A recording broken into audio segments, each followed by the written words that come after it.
Le choc de la nuit était à Boston pour l'affiche entre Celtics et Clippers. Kawhi, Paul George, Tatum et Bron, toutes les stars étaient là. Les Pacers recevaient les Cavaliers qui ont bien du mal à gagner en ce moment, alors qu'Indiana, c'est du costaud. 6 matchs au programme de la dernière émission de l'année, et ce sera peut-être la meilleure.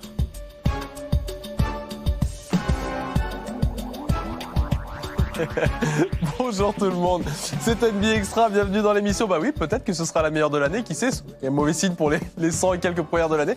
Mais pourquoi pas, on est en direct jusqu'à 13h30 pour la dernière fois de cette année 2022. Et Xavier Vaution et Eric Micou se sont encore appelés pour se mettre en noir. Bonjour messieurs. Non mais on s'appelle pas, je t'ai dit, il y a une connexion qui passe, comme ça. C'est comme ça. Mais t'es pas en noir, toi? Oh non, ça c'est... Et alors Eric vient de passer un quart d'heure à débattre. C'est pas noir ça, Eric, c'est un gris un peu foncé, je sais pas comment on appelle ça, mais ce n'est pas noir. C'est pareil, t'es pas loin. C'est pareil si tu veux. Bon, allez, on va parler un petit peu basket, c'est promis, avec Xav et Eric pendant ces 3 quarts d'heure que nous allons passer ensemble. Et on va commencer par vous annoncer les décisions de la NBA suite à la bagarre dont on vous parlait hier entre Détroit et Orlando. Les suspensions sont tombées. Et c'est Killian Hayes qui est le plus durement touché par ces sanctions comme prévu.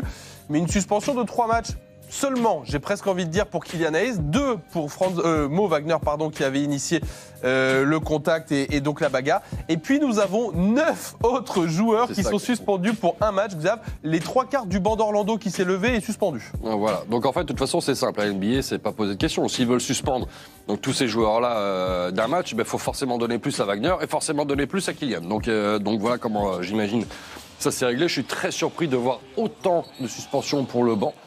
Ça fait tout de même beaucoup. Alors donc, évidemment, ils ne vont pas tous être suspendus d'un coup. C'est tous les mecs qu'on va voir arriver les uns après les autres d'Orlando. Voilà, hein. voilà, c'est ça. Donc ce sera au fur et à mesure, ils seront suspendus en gros chacun leur tour.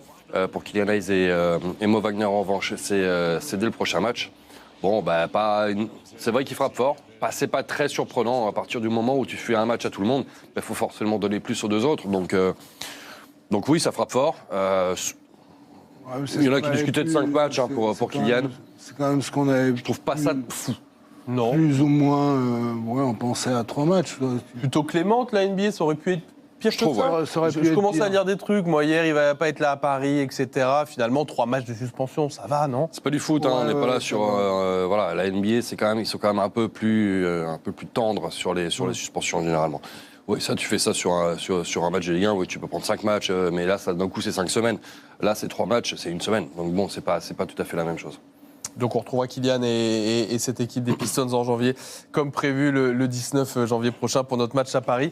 Pas de souci à ce niveau-là. Allez, on en vient à l'actu de la nuit et les matchs en question. Cette belle affiche, cette très très belle affiche qu'on vous a proposée sur Beansport entre les Celtics et les Clippers. Un choc au sommet entre 2 équipes, Xav, qui ambitionnent au très très haut niveau dans cette saison NBA. Absolument, et on a eu un match justement de très haut niveau avec cette double doublette face à face, Kawhi Leonard pour George et puis bien sûr Jason Tatum et Jaylen Brown. Et c'est un autre qui va se mettre en évidence d'entrée, mais alors pas pour des bonnes raisons. Derek White ici qui va faire un carton sur Reggie Jackson, qui va pas être très très content d'ailleurs du coup de sifflet, qui va le dire aux arbitres, il va prendre sa technique au passage. Et donc ça commence bien cette rencontre. En tout cas, on a un match très serré. Superbe passe de Marcus Smart. Alors, vous verrez à la fin, les meilleurs scoreurs, ce sont Marcus Smart et Jason Tatum. Mais quelle masterclass nous a encore sorti Marcus Smart. Ces derniers temps, il est vraiment très, très fort. Et assez logiquement, Boston est devant, parce que Boston est favori tout de même dans cette rencontre. C'est la meilleure équipe de la conférence Est. Et Jason Tatum arrive à terminer main gauche ici, malgré le fait que les Clippers étaient revenus au score juste avant. Boston va refaire un écart. Plus 11 ici. Grâce à Jaylen Brown, grosse séquence en milieu de deuxième quart-temps pour les Seas. Derrière, Jason Tatum défendu par Ivica Zubac. Alors évidemment, c'est plus compliqué pour le pivot des Clippers de défendre sur un fou furieux comme Jason Tatum. Il va y avoir une réaction des Clippers et elle sera notamment de la part de Kawhi Leonard et évidemment de Paul George. Les 2 joueurs ont été bons hier soir, particulièrement Kawhi Leonard qui a sorti sans doute son meilleur match de la saison. Ouais. Dans un match aussi important en tout cas. Qu'apporte le scoring à la fin. Jaylen Brown ici sur tout le monde, plus 4 Celtics. Derek White, lui aussi a fait des bonnes choses. Le duo derrière, Derek White, Marcus Smart a bien fonctionné hier. Plus 8 Boston et l'interception du même Marcus Smart qui va aller s'offrir 2 points derrière. sur la contre-attaque. Ça fait plus 10 Celtics. On pense que c'est plié. Mais n'oublions pas, les Clippers, avec ou sans le banc, ils ont de la ressource et que Kawhi Leonard ramène les Clips à 3 points seulement à l'aube de la dernière minute. D'ailleurs, Boston ne marque pas. Et le contre ici de Derrick White pour cette fois-ci stopper les derniers espoirs des Clippers. Le contre de Derrick White sur Paul George qui sera finalement l'action de la fin de match et qui scelle le match qui donne la victoire aux Celtics, la 26e de la saison. C'est le meilleur bilan de la NBA.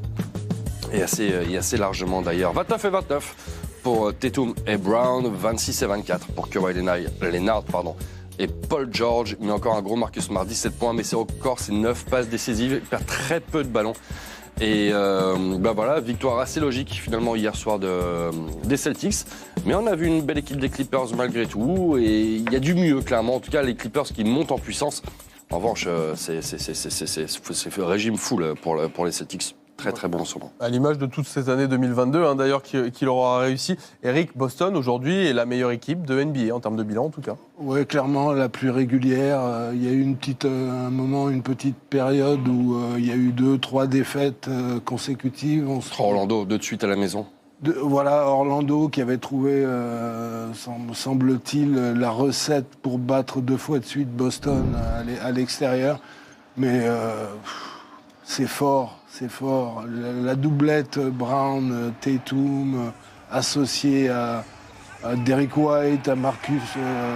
C'est ça qu'on voit là en ce moment. C'est le jeu de Marcus Smart. À quel point il a une excellente vision. Il a changé. Quand c'est pas la passe d'Est, c'est la passe qui amène la passe. Tu vois. Il a tellement évolué. Alors en début de saison, moi je trouvais qu'il avait oublié un peu d'attaquer de temps en temps, de prendre des tirs, que c'était important pour son équipe. Mais on voit qu'il a bossé et qu'il a fait taire, il essaie de faire taire les critiques comme quoi ce n'est pas un vrai meneur de jeu. Eh bien, il est en train de le montrer en menant cette équipe à la baguette. Ça, c'est fort. Ah, je vous dis, Marcus Smart, c'est quand même un phénomène. Alors évidemment, on parle beaucoup des deux autres. Sans doute le meilleur duo de la NBA aujourd'hui. Ça, il n'y a quasiment aucun doute là-dessus. Mais la saison de Marcus Smart, et particulièrement les 5 derniers matchs de Marcus Smart, c'est monstrueux. Je vous dis, sur les 5 derniers matchs, je crois qu'il perd que 5 ballons. Je vous dis ça de tête. Et pour 35 passes décisives, il est très, très, très bon en ce moment. C'est vraiment, t'as raison, c'est celui qui mène l'équipe à la baguette et derrière. Tatum et Brown qui se sont jamais aussi bien entendus sur le parquet. Et ce qu'il ne faut pas oublier, c'est que c'est un défenseur de folie. Des meilleurs défenseurs de la ligue. Donc la ligne arrière, là, Tatum, Brown et Marcus Smart, quand tu as ça, quand tu arrives en attaque et que tu as ces 3 défenseurs qui sont en face de toi, compliqué, ouais. C'est compliqué. Ça marche très très bien pour ces Celtics qu'on va retrouver après la rencontre. We definitely wanted to play better than we played last time. I think those guys, beat us up pretty bad in LA. So we wanted to change the narrative tonight on our home floor and come out and get a win. When we're playing with pace, make or miss, we're a dangerous team. When you get the ball out off of a make and you come right back down on the team that just scored on you and you score back, that's demoralizing to them, especially when they're trying to get momentum going and you just take it from them. C'est Celtics qui s'impose encore une fois hier avec la manière. Alors on a parlé de Marcus Smart, bien sûr des deux, Jalen et Jason, Tatum et Brown. Il y en a un aussi qui a fait un bon match hier, tu en as parlé, c'est Derrick White qui apporte un truc, une étincelle offensive qui est précieuse à Boston. Hier, il a réalisé un match assez parfait, très complet. Oui, il prend que 8 shoots, mais il en met 6. Il a été très important. Bon, là, il y a ce carton sur Reggie Jackson, mais ça, c'est des choses qui arrivent, c'est du jeu, c'est rien de plus que du jeu. Mais c'est vrai qu'il a parfaitement su bénéficier de bons ballons, tout simplement. Voilà, il est ouvert. Alors c'est sûr, les Clippers se sont focalisés sur Tatum, Brown et un petit peu également sur Marcus Smart. Et s'il y en a un qui doit tirer son épingle du jeu dans ces cas-là, c'est Derrick White. On sait que c'est un bon joueur qui fait pas toujours les meilleures choses avec les Celtics. Un petit peu de bazar encore dans son jeu. Mais hier soir, il a été parfait. Et sans un bon Derrick White, le résultat aurait peut-être été différent. C'est vrai qu'il est très, très important en ce moment, ouais. Ouais, il apporte beaucoup d'Eric White à cette équipe des Celtics. Tiens, que vous pourrez retrouver si vous souhaitez lancer votre nouvelle année de la meilleure des façons, dès dimanche soir, à 2h du mat, face aux Nuggets. L'affiche est belle, il n'y aura pas de SNL dimanche, hein, c'est le 1er janvier, c'est un petit peu à part.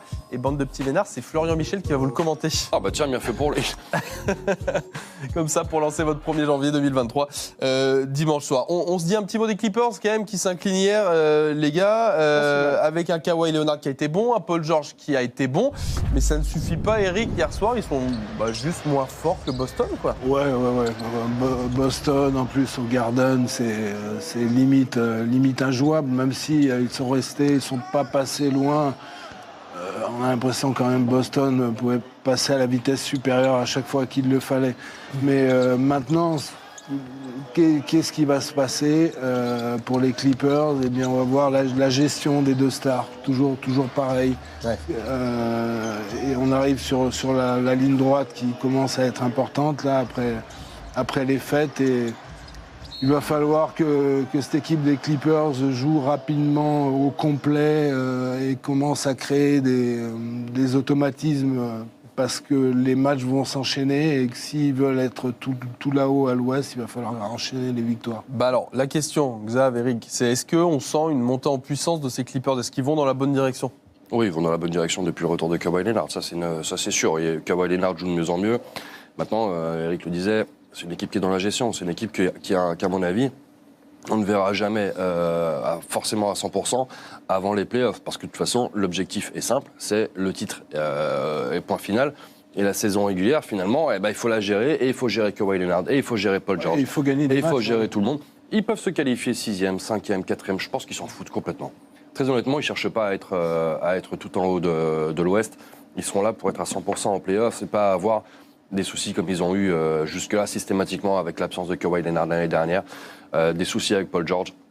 C'est une équipe qui se prépare tranquillement, mais sûrement, en tout cas pour les playoffs, c'est rien d'autre. Oui, ils vont s'assurer la place dans le top 6. Eux, ils n'en ont rien à foutre d'aller gagner un match de plus à l'extérieur en playoffs, de ne pas avoir l'avantage du parquet, très honnêtement. Je ne pense pas que ce soit une équipe qui cherche à avoir ça absolument, contrairement à d'autres. Voilà. Mais il faut quand même gagner des matchs. Ah bah oui. Bon, mais ils en ont gagné dernièrement des matchs, Eric. Ils sont pas mal dans l'Ouest, là. Ouais, ils sont pas mal. Bon, ça monte en puissance pour ces Clippers, en tout cas, même si ça s'incline hier sur le parquet du TD Garden et de Boston. On va enchaîner toujours à l'Est, mais cette fois direction l'Indiana. Les Pacers de l'Indiana qui accueillent Cleveland hier soir. Cette équipe de Cleveland qui marche bien à l'Est, bien sûr, mais Indiana aussi, Xav, qui fait une belle saison, un beau début de saison. Une belle saison globale, bien sûr, pour les Pacers, par contre, qui sortent d'un match absolument catastrophique. Donc on va voir ce que ça va donner. En tout cas, c'est une très très belle affiche et il va se passer de très très belles choses avec Miles Turner qui suit bien ici. On a un match serré, l'interception ici, et ça va aller au bout pour les Cavs. Voilà, il n'y a que 3 points d'écart. On arrive à la fin du premier quart-temps. Darius Garland, qui était très discret, étonnamment, hier soir. Darius Garland, pas mauvais, hein, pas du tout. Il a fait 8 sur 11 au shoot. Mais finalement, assez peu de points. Donc derrière, on a Donovan Mitchell, bien sûr. Les Pacers sont complètement dans le match. Ils sont bien là, avec Buddy Hield complètement ouvert. Alors évidemment, dans ces cas-là, c'est quasiment 3 points assurés. Et Buddy Hield, on le retrouve ici. Allez hop, à 3 points également. Celui-là était plus compliqué. Les Pacers prennent les commandes, mais les Cavaliers ont la réponse immédiate. Et pourquoi pas, avec Donovan Mitchell, comme on le voit ici. Plus 4, désormais, Cavaliers. Tyrese Haliburton, on ne l'a pas encore vu. Alors Tyrese Haliburton, quand il ne sait pas quoi faire, il shoot. Il shoot plutôt bien. Shoot cible particulier. Voilà. Et puis une passe, non, écoute, je suis ouvert, je prends, je suis chaud. Voilà. Et il a bien raison, parce que ça fait plus 8 désormais pour Indiana. Encore une fois, Cleveland revient. Encore une fois, Cleveland prend les commandes, avec ici Jarrett Allen. Plus 4 désormais de l'autre côté. Buddy Hield à 3 points, et de nouveau, pour égaliser à 119 partout. Il y en a qui a fait un bon match hier soir également, c'est Aaron Naismith. Il n'a pas fait qu'un bon match, il a aussi fait ça. Oh Écraser la calebasse du pauvre Jarrett Allen. Mais à la hauteur. Incroyable. Et ça donne un coup de puissance supplémentaire. Benedict Mathurin ici qui vient terminer. Et il était compliqué celui-là à mettre. Et très belle victoire d'Indiana à domicile face aux Cavaliers qui avait pourtant un joli bilan. Maintenant ça fait 22-14 pour eux et c'est toujours très bien. Et toujours au-dessus des 50% pour ces surprenants Pacers avec Tyrese Haliburton aux portes du double-double avec 29 et 9. Buddy Hield 25 points, Benedict Mathurin en sortie de banc 23 points, c'est très bien. Naismith 22, donc si on regarde bien, ça fait tout de même 4 joueurs qui dépassent les 20 points hier soir. Très bien lancé franc, incroyable à 3 points, 61%, c'est magnifique. Un très très beau match proposé par les Pacers hier soir. Surprenante cette victoire, en tout cas Indiana, surprenante cette équipe de manière générale. Alors, ah oui, alors, tu l'as ça, Love j'imagine, sur le panier le plus rapide de l'histoire. Et ben, je voulais vous le montrer tout de suite. Peut-être passer là. On a vécu hier soir le panier le plus rapide de l'histoire de la NBA. Panier à 3 points le plus rapide de l'histoire de la NBA. C'est quand même génial cette histoire, Eric, là. Ouais, c'est fou. Alors il anticipe bien, il était du bon côté. On voit Jarrett Allen qui met la balle derrière en pensant qu'il va avoir son meneur tranquille. Et bien non, Buddy Hield était là. Buddy Hield qui fait une vraiment belle saison avec ses Pacers. C'est vrai qu'il fait une belle saison, Buddy Hield, parce qu'à côté de ça, il n'y a pas eu que le panier du début. Vous voyez, il a mis 25 points hier soir. On va continuer de regarder ces images. Je voulais quand même vous montrer à quel point la team NBA Extra bosse dur en cette fin d'année 2022. Elle est allée nous rechercher l'historique des paniers les plus rapides de l'histoire. On doit avoir ça en chiffres. Ah non, on n'a pas ça. Effectivement, ils ont bossé dur. Pardon, d'accord, je croyais que c'était les paniers les plus rapides de l'histoire. Non, c'est le nombre de paniers à 3 points cette saison. Buddy Hield, les numéros 1, exactement, pardon. Mes excuses, Florian Michel, qui a bossé quand même très très dur, hein, je tiens à le souligner. Ça, c'est intéressant. Alors, c'est intéressant, mais quand on voit le deuxième et qu'il joue pas depuis 3 semaines, évidemment, voilà, parce que Steph Curry était sur des bases de 350-400. Mais là, voilà, désormais, Buddy, numéro 1 devant Steph Curry, ça c'est étonnant, ça c'est vraiment étonnant. Voilà. Anthony Simons derrière, Malik Beasley. Depuis le temps que je vous casse les pieds avec Malik Beasley, les pieds, hein. À un moment, oui. Et oui, entre autres, ouais. C'est juste autant que Donovan Mitchell. Respectez un moment ou un autre mon Malik. Ah, moi je le respecte. Hein. Ah non, mais l'importance de Malik Beasley. Les Timberwolves n'avaient pas compris ça, ils l'ont laissé partir. Ouais. Bon, il y en a un qui est bon, en tout cas Indiana en ce moment, depuis le début de l'année d'ailleurs, c'est Tyrese Haliburton, on va se l'écouter après le match. Yeah, I mean, going into the fourth, we came together as a group and said, man, we were in the same situation a couple weeks ago against the same team, so let's respond the right way. We've just done a good job finishing games. A lot of guys stepping up and making shots when we need them to. But I think after that Knicks game, after those Cleveland games, our coaching staff did a really good job of sitting down with me, discussing what we want, the sets we want to get into to finish games and things like that. And I think I'm growing as a closer and as a guy who understands where he wants to be and where he wants his teammates to be. So it's all part of the growth process. Tyrese Haliburton, futur All-Star, sans aucun doute, pour les Pacers. Alors parlons un peu de Cleveland, les gars, cette équipe des Cavs, qui connaît une très belle saison, on le sait, top 4 à l'Est, avec Brooklyn là, qui traîne là-dedans. Mais le problème, c'est que depuis quelques temps, Xav, ça commence à ralentir un petit peu. Ils laissent filer des matchs. Là, ce qui les attend, c'est pas évident. Regardez, on a les 5 prochains matchs de cette équipe des Cavaliers qui va aller jouer à Chicago, qui prend des matchs en ce moment, puis contre Chicago, Phoenix, Denver, Phoenix à nouveau. Bon, la fin d'année n'est pas évidente. Espérons que le début d'année sera meilleur pour Cleveland. Ouais, parce que ça commençait vraiment à pas mal tourner, et puis ça tout saute un petit peu. J'ai pas bien compris en fait ce qu'ils ont cherché à faire hier soir, parce qu'ils ont un petit peu changé de plan de jeu.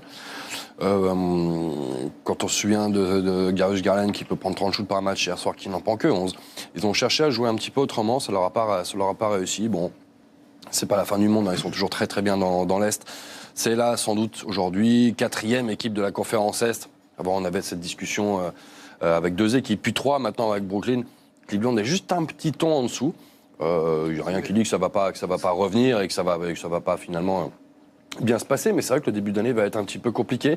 Pendant que Boston, pendant ce temps-là, a 7 matchs à jouer à domicile, donc va peut-être prendre un petit peu plus le large dans l'Est. Mais je suis pas plus inquiet que ça pour les Cavaliers. Non. Et hier soir, ils jouent contre une excellente équipe des Pacers. Hein, bien sûr. L'un des problèmes est défensif. Sur les 3-4 derniers matchs, il y a encore 4 matchs, c'était la meilleure défense du championnat. Ils en prennent 130, 140. Voilà, il y a une petite baisse de concentration, d'envie, d'intensité avec la fin d'année qui arrive. Mais bon, voilà, il faut qu'ils se remettent à défendre, il n'y aura pas de souci. 135, c'est le record cette saison pour les Pacers. Jamais marqué Jamais marqué autant ? Ouais. Et ben voilà, comme par hasard, c'était face à Cleveland. Victoire en tout cas pour les Pacers hier face à cette équipe des Cavaliers. La dernière sortie de cette année de LaMelo Ball avec Charlotte, c'était face au Thunder de Shai Gilgeous-Alexander, et c'est Adiola qui vous résume tout ça.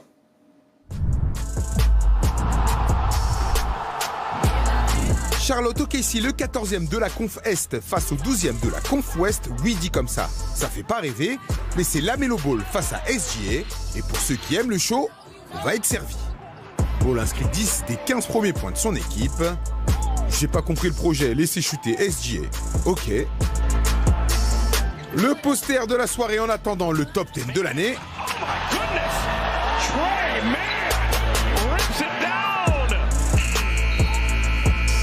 Les Hornets régalent devant leur public.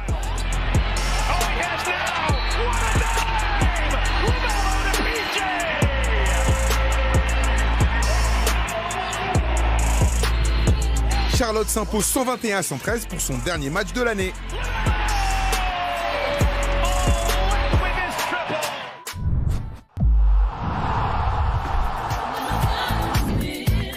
Derby du Texas à Dallas, Luka Magic sort d'un match à 60 points, 21 rebonds, 10 passes. Il continue tout simplement sur sa lancée. Il n'y a rien à faire, c'est beaucoup trop facile.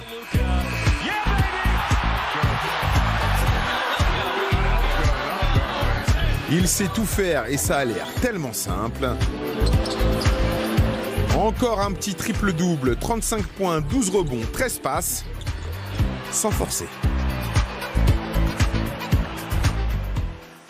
Adio qui était donc dans une ambiance Beyoncé. Dallas qui s'impose avec encore un Luka Doncic absolument incroyable. Regardez, depuis 5 matchs, 5 victoires, les stats moyennes, Xav, de Luka Doncic. Ce sont bien des moyennes, vous voyez là. 40 points, 10 passes, 11 rebonds et demi, 12 rebonds. Des moyennes. Déjà, on a certainement d'ores et déjà réglé le problème du joueur de la semaine prochaine, qui est d'ailleurs le joueur de la semaine, c'est le Luka Doncic. Est-ce que ce sera pas l'heure du mois de décembre aussi, tant qu'à faire ? C'est pas impossible, faudra voir le bilan des. MVP. Faut voir le bilan global. MVP en fin d'année, oui. Mais c'est pas impossible. Mais là, c'est inimaginable. Là, ce qu'on est en train de voir, c'est des performances absolument historiques. De toute façon, son match précédent était déjà une performance historique. Là, on est sur. On n'a plus les mots à un moment. Là, c'est fou. Cette capacité à répéter l'excellence, Eric, est quand même dingue là en ce moment.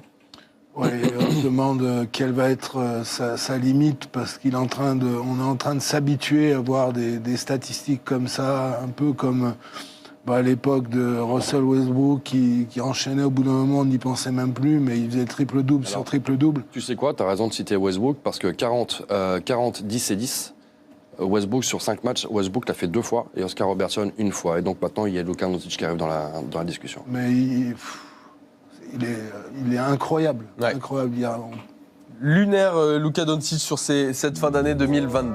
Vous entendez la petite musique, ça veut dire qu'on va faire une pause dans NBA Extra. Une pause bien nécessaire. N'est-ce pas que c'est émotion Mérité. Et surtout très mérité. Hein, oui. C'est très dur dans cette première partie d'émission. Mais du coup, dans la deuxième partie, mon Dieu, Evan Fournier joue au basket. Incroyable, il est revenu sur le parquet hier soir, sans qu'on sache trop ni pourquoi ni comment. Il a joué hier. Vous verrez toutes les images après la pub.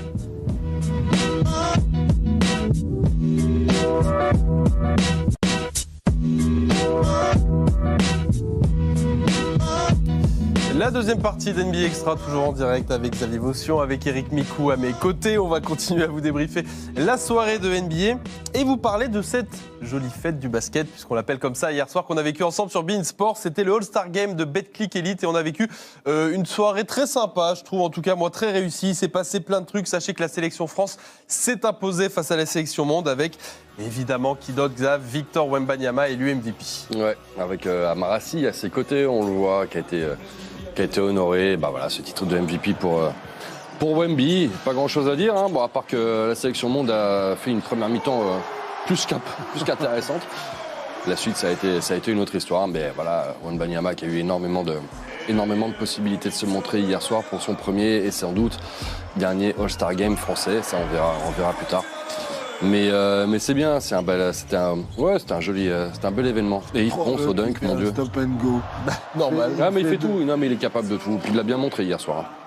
Et alors, petite mention quand même, parce que ça aurait pu être aussi le MVP, il y avait débat, c'est Johan Bégarin du Paris Basketball qui a été très très bon hier pour la sélection France aussi. Il y a eu des moments sympas dans cette soirée, il y a Nicolas Lang qui a remporté le tir à 3 points, bravo Nico, et il y a aussi Yves Ponce qui nous a régalé dans le concours de dunk à la mi-temps du match. Il nous a sorti des trucs déjà, et ben il a jumpé par-dessus Wemby, normal Eric, tranquille. Ouais, normal, alors qu'on se disait... On aurait vu la tête des agents. À côté de nous, c'était pas Sora, Jérémy Ebouna. Il nous a refait une Michael Jordan et propre. Magnifique. Ça, c'est mon préféré. Quoi. Ah, mais c'est fou. Le ralenti, regardez, il a le prend son pied pied complètement derrière la ligne. Et l'image est incroyable. Et pieds nus. Il s'est fait tatouer le logo Air Ponce, évidemment, avant d'aller dunker pieds nus. Bon, c'était pas le plus spectaculaire de tous. Pour les ceux qui ont jamais joué au basket, sachez que c'est quand même n'importe quoi de faire ça. C'est absolument un délire de les mettre un juste n'importe quel sport, à mon avis. Tu sais, moi, on imagine 2-3, juste faire ça pieds nus, c'est n'importe quoi. Donc voilà. Le premier, il a failli se casser la gueule, mais ça glissait un peu. Il a trouvé ça à la place. Magnifique. Rien à dire. Ponce de l'Asvel, vainqueur du concours de dunk hier soir. C'était une très belle soirée, encore une fois, qu'on a vécu ensemble sur Beansport. On en revient à la NBA désormais, à l'autre affiche que je voulais vous débriefer. On va partir à San Antonio, Texas. Les Spurs qui accueillent les Knicks de New York. Des Knicks, on a retrouvé un petit nouveau là-dedans qui a joué au basket, des émotions. Incroyable. Le retour, pas du tout attendu. Non pas de Julius Randle, bien sûr, mais d'Evan Fournier. On va voir ça dans le match. Les choix, donc, après 6 semaines et demie, Tom Thibodeau va relancer Evan Fournier. En l'absence de Jalen Brunson, il a sans doute besoin de 2 points aussi. Et on va voir que Kevin, sur son temps de jeu, aura fait le taf. En attendant, celui qui fait le taf, c'est Julius Randle. Avantage pourtant, malgré tout, Spurs, avec ce magnifique shoot de Josh Richardson. Les Spurs qui font un bon match. Comme très souvent en ce moment d'ailleurs, ils sont vraiment pas mal les Spurs ces derniers temps. Et le voici donc, Evan Fournier. Hop, petit jeu à 2. Allez hop, ça va marquer non seulement à 2 points, puis à 3 points également. Derrière pour le Français. Des images qu'on a été récupérées. Quel bonheur. Parce qu'il avait été oublié bêtement dans les highlights proposés par la NBA. Derrière, Julius Randle tout en puissance. Ça ne plaît pas énormément à Greg Popovich, mais ce qui plaît à Greg Popovich, c'est le score. Par contre, attention, parce que derrière, ça commence à mettre sérieusement dedans avec Emmanuel Quickley notamment. Ce qui a été très bon, c'est lui. Encore, comme souvent, Keldon Johnson qui met ce panier à 3 points. Large avantage pour San Antonio. Ballon récupéré par Julius Randle. Encore une fois à 3 points au buzzer tout à la fin du 3e quart-temps qui plus est. Et les Knicks qui vont tenter leur comeback. Donc c'est devenu Steph Curry, visiblement Julius Randle. Mais bon, les Spurs avaient un bon avantage et vont réussir à le garder. Keldon Johnson, encore à 3 points. On va rentrer dans les 6 dernières minutes. Les Knicks vont tenter tout de même, malgré tout, d'essayer de revenir. Ça rentre à 3 points.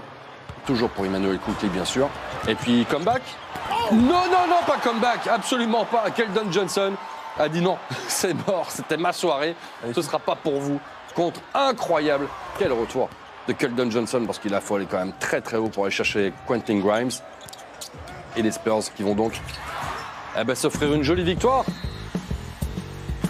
Le score final, 122-115. Keldon Johnson, 30 pions. Romeo Langford, 23 pour lui. Jeremy Sohan, 12 points et 5 rebonds. Mais regardez, de l'autre côté, ce qui est intéressant, c'est de voir Evan Fournier revenir. Donc après 6 semaines et demie sans avoir touché une balle en jeu, il est revenu. A été salué d'ailleurs par Tom Thibodeau pour son professionnalisme. Il y a de quoi 41 et 36 pour le duo Randle-Quickley.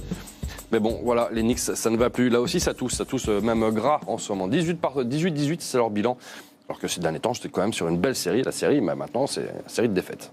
On en parlera dans une seconde de cette série. Je voudrais d'abord qu'on revienne sur notre événement qui nous concerne, nous, petits Français que nous sommes. C'est le retour au jeu, Eric, d'Evan Fournier. Comment tu l'as trouvé, Evan, sur ces quelques minutes passées sur le parquet là ? Il a tout de suite mis de l'intensité. Alors j'ai regardé, il a fait 0 passe décisive et il a bien raison.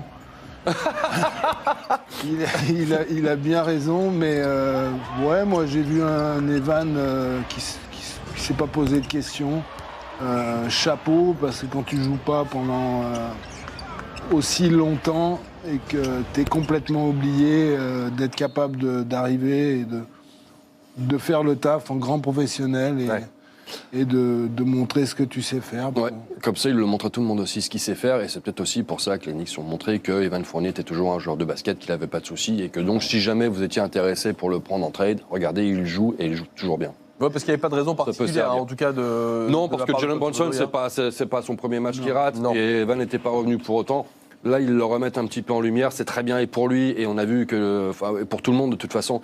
Donc ça peut donner des portes de sortie à Evans. C'est bien qu'il ait joué. Il faut voir le prochain, que ce ne soit pas un one-shot, voilà, qu'il puisse réintégrer un peu avant d'être éventuellement transféré.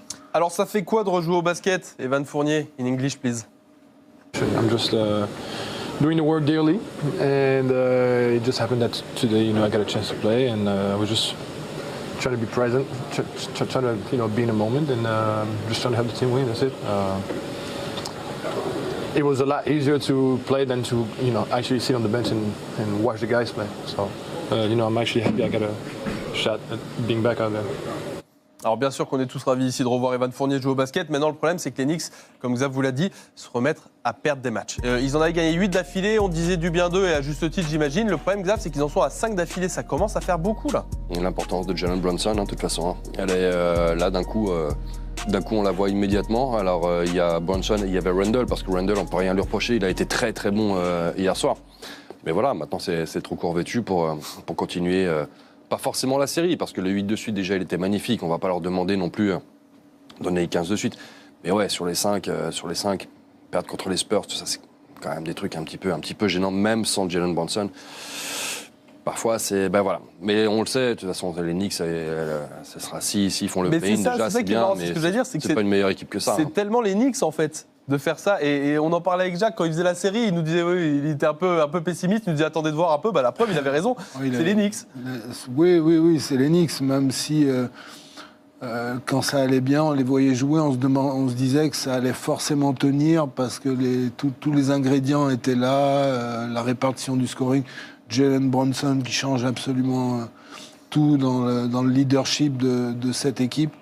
Et puis finalement, là, ils sont en train de reperdre des matchs et les Bulls jouent ce soir, donc pourraient être sur une série de 2 victoires. Mon Dieu, Chicago pourrait être sur une série de 2 victoires. Ça se prend, écoute, cette année pour vous, pour les voilà. Bulls. Bon, dernière affiche de la nuit dans NBA Extra, on part au Canada, les Raptors, qui accueillaient Ja Morant et les Grizzlies hier soir. Toujours un petit événement quand Ja Morant est de passage en ville, Xav. Ouais, les Grizzlies, c'est pareil, là aussi, quelques petites galères. On a vu le retour de Desmond Bane qui ne se passe pas bien du tout. Ils ne retrouvent pas leur jeu, les Grizzlies. Alors encore une fois, on l'a dit, répété, il faut que ça prenne le temps. Alors, qu'est-ce qu'on va voir? On va voir un immense Ja Morant qui va claquer 50 points. Non, pas du tout. On va voir un immense Ja Morant qui va énormément donner le ballon et qui va taper un 19 passes décisives, je crois, dans cette rencontre. Et c'est assez intéressant de voir justement comment essayer de mettre en confiance ses coéquipiers. La preuve, voilà, encore une belle passe ici à l'intérieur pour Steven Adams et les Grizzlies, qui font globalement un bon match. Ça circule bien. Quand Char a 3 points, regardez, 30-18. Ce qui est surtout inquiétant, c'est de voir que les Raptors sont totalement sans solution. C'était Santi Aldama, là, 30 points. Santi Aldama, pardon, sans réaction. Triple J ici, qui marque 2 points. Voilà, ça fait plus 10 Memphis. Et vraiment, Toronto n'y est pas. En plus de ça, les solutions arrivent. Dylan Brooks marque à 3 points. Ça fait plus 12 Grizzlies. Ils font une très très bonne première mi-temps, les Grizzlies. Allez hop, touchdown. Steven Adams à la finition sur Chris Boucher. Avec Dylan Brooks qui est très content. Ouais, apparemment. Ah bah oui, il faut bien quand même mettre des points et tant qu'à faire, le faire spectaculaire. Ja Morant avec ce dunk magnifique à 2 mains, ça s'est juste ouvert devant lui et il a su en profiter. 61-46 Memphis, Ja Morant à la baguette. Va trouver son pote Desmond Bane qui a été mieux hier soir. Ça va commencer à revenir de toute façon pour Desmond Bane bien sûr. Ça c'est quand même terrible. Allez, sur un entre-deux de ton côté comme ça, Toronto, franchement elle est moche ça là. Ah c'est clair parce que franchement le ballon est bien claqué. Enfin tout était parfait pour le coup pour Memphis. Le 3e dunk de Ja Morant. Toronto explose complètement. Toronto n'a pas existé dans cette rencontre. Alors que Pascal Siakam, on le rappelle, avait fait jusque-là une super séquence, une super semaine. Mais là hier soir vraiment des Raptors plus que décevants. Peut-être lors de leur plus mauvais match de la saison parce qu'ils sont chez eux. Ils jouent contre une très bonne équipe de Memphis bien sûr. Mais il n'y a rien. Ça n'a rien proposé. Dylan Brooks encore à 3 points. Bien servi encore et toujours par Ja Morant. Chris Boucher n'a pas l'air plus touché que ça. En tout cas, non. Voilà. Et 17 passes décisives pour Ja Morant, 19 ce sont ses points. Hier soir, Dylan Brooks en a inscrit 25. Desmond Bane, 16 points, mais avec assez peu de tirs tentés. Steven Adams avec un gros double-double. John Conchar, comme on l'a vu, avec lui, met 11 points, 4 sur 7. Et Santi Aldama, 6 points. Bah voilà, c'est pas mal ce qu'ont fait les Grizzlies, vraiment sans forcer. Hein. Ça a été une victoire acquise très facilement, beaucoup trop facilement. Et les Raptors, là, hier soir... pas de Van Vliet. Ouais, ça aide pas. Gary Ils n'ont pas de deuxième meneur de toute façon. Ben ouais, Gary Trent à la main, ça peut remonter les ballons, mais c'est pas un meneur. Ouais. Tout sauf un meneur, c'est pas lui qui va mettre la balle où il faut la mettre. Donc voilà. Ça manquait Fred VanVleet clairement hier pour les Raptors. Parlons un petit peu de Memphis d'abord qui a remporté ce match-là avec Eric, ce Ja Morant, comme disait Xav, en mode passeur hier soir. 17 passes décisives, ça c'est un truc auquel il nous a pas habitués, Ja Morant.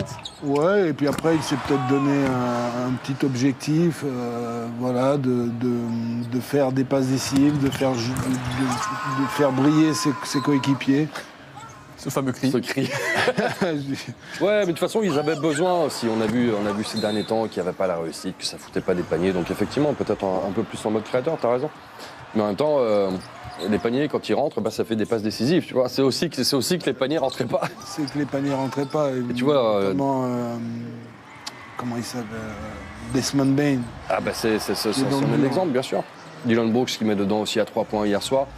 Voilà, il sert à l'intérieur, il sert à l'extérieur. Non, ça a été le maestro hier soir, Ja Morant. Alors, il a été très bon, Ja Morant, c'est vrai. En face, Toronto, vous l'avez dit, est passé au travers de son match. Il y a un mec dont vous ne parlez pas beaucoup, je trouve, mais qu'à Toronto, on commence à parler de plus en plus des performances de Scottie Barnes. Est-ce qu'il ne serait pas un petit peu décevant, celui qui était rookie de l'année, sur sa deuxième saison? On va donner d'abord la parole à la défense, et de manière surprenante, c'est Ja Morant qui prend la défense de Scottie Barnes. Écoutez-le.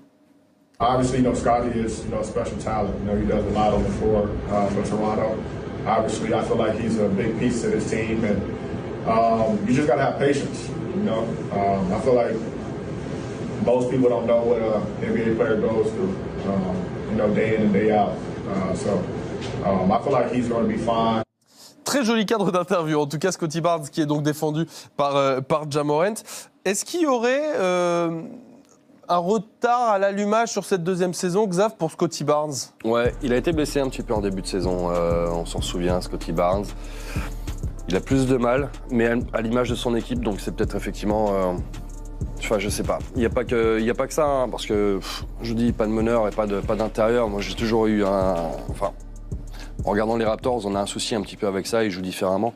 Mais c'est vrai que Scottie Barnes est en deçà, oui. Il est en deçà, donc on peut être déçu, bien sûr, de la part de Scottie Barnes. Je pense que c'est le premier à être au courant.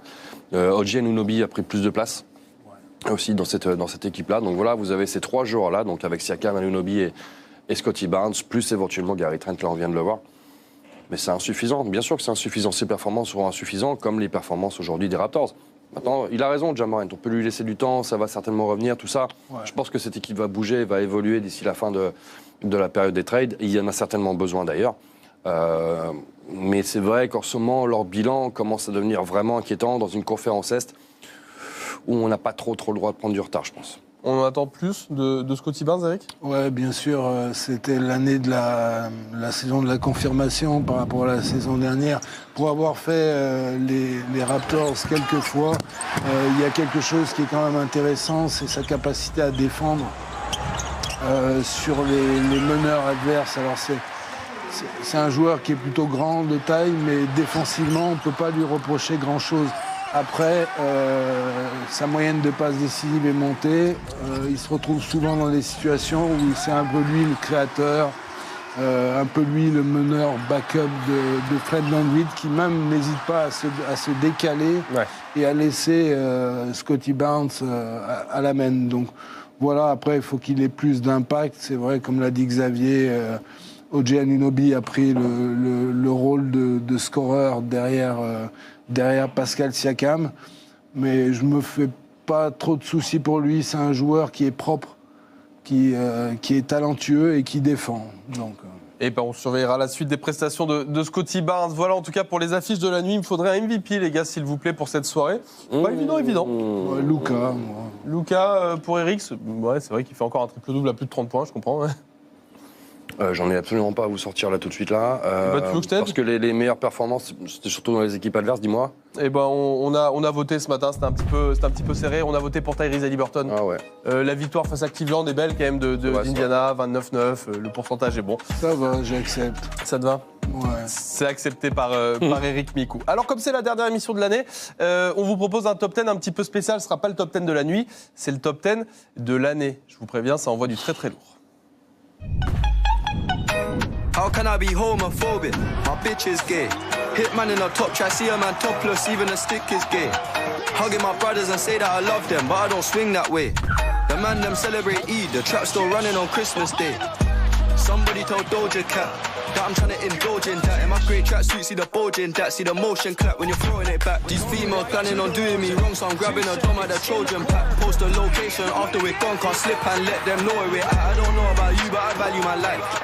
Cause imagine I die, and I ain't made 100 M's yet. There's so much things I ain't done yet. Like fucking a flight attendant. I don't party, but I heard Cardi there, so fuck it, I might attend it. Gotta kick back sometimes and wonder how life would have been if I never did take them risks and would have I prospered. Floating and I won't go under.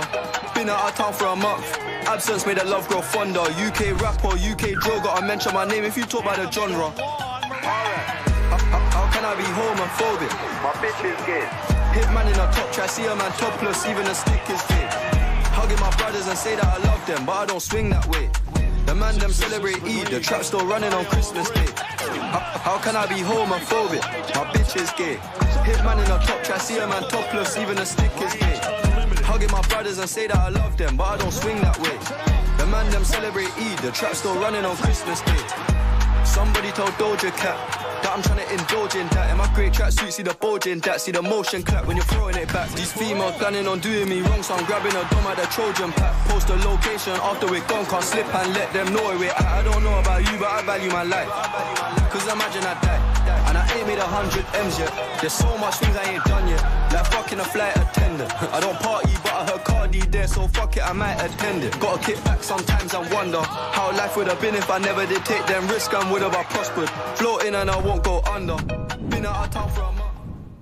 Il est complètement ridicule ce top 10, c'est Même incroyable. Jamoran ne respecte pas Malik Beasley, tu vois. Je sais pas ce que vous avez contre lui, les gars, mais c'est fou, quand Il même. y a vraiment un truc. On va vous le remettre sur les réseaux sociaux NBA Extra parce qu'il est absolument incroyable ce top 10 de l'année préparé par la team NBA Extra. Regardez un petit peu ce qui vous attend ce week-end, dans le week-end qui va vous emmener, Xavier, jusqu'en 2023.